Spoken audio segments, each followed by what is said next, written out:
could render.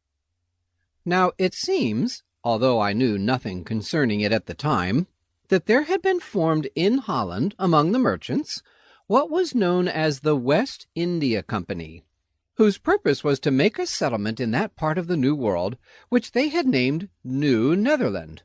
claiming to own it, and there trade with the savages, or engage in whatsoever of business would bring in money. Master Peter Minuit, whom I should call Heer Minuit, because such is the Dutch term for master, but the odd-sounding title never did ring true in my ear, had been appointed by this company, which had already sent out some people to the world of America, director of the settlement that was to be made. He came on a visit of leave-taking to Master Jan Marais, and it so chanced, whether for good or for evil, that while the two were walking in the streets of Leyden, they came upon me, standing idly in front of a cook-shop, and saying to myself that if the choice were given to me, I would take this or that dainty to eat. Chapter 3. An Important Introduction. It may have been in a spirit of fun, or that perhaps Master Marais had in mind to do me a good turn,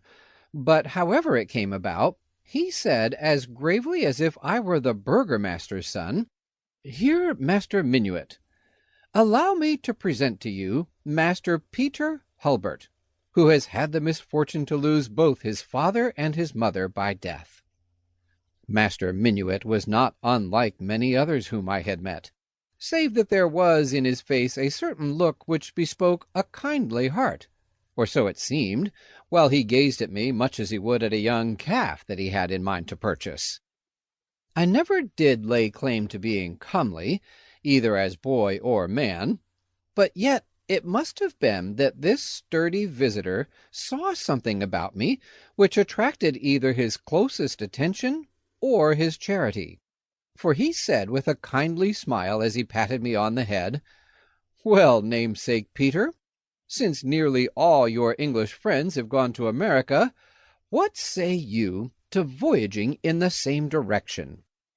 I failed to understand the meaning of the question, and probably stood staring at him like a simple,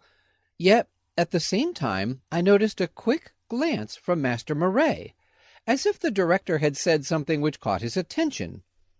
An instant later he said with more of seriousness in his voice than seemed to me the matter warranted,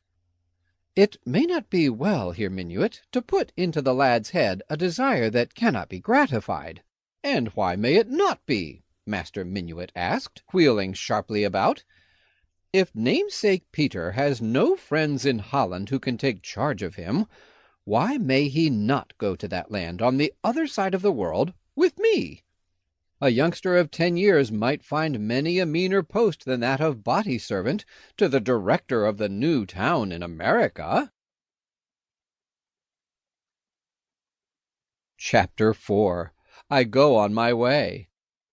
Whatever speech these two may have had together afterward I know not, but certain it is that Master Marais, speaking to me hastily as if it were not well I should hear what passed between him and his friend, directed that I should go my way until nightfall, when I was to come into the university grounds with the intent of seeing him. It was all very well to tell me to go my way, but I had none. One section of Leyden was the same as another to me, who was penniless and hungry, casting about in the hope of earning as much by whatsoever employment came my way as would buy what might serve for supper. However, I was not so dull as to fail in understanding that Master Marais would have me out of his path for a time, and I went off rapidly, as though business in Leyden would come to a standstill if I did not make haste. Then, once out of sight of these two, I looked about, keeping my eyes wide open in the hope of seeing one who required my services, but failing utterly, so that when night came, hunger had such a hold upon my stomach that I was like to have begged from whosoever passed me on the street. Had I done so, it would have been the first time in my life, and since that afternoon I have had no reason to ask in charity aught of anyone, for surely I have earned double that which I ever received.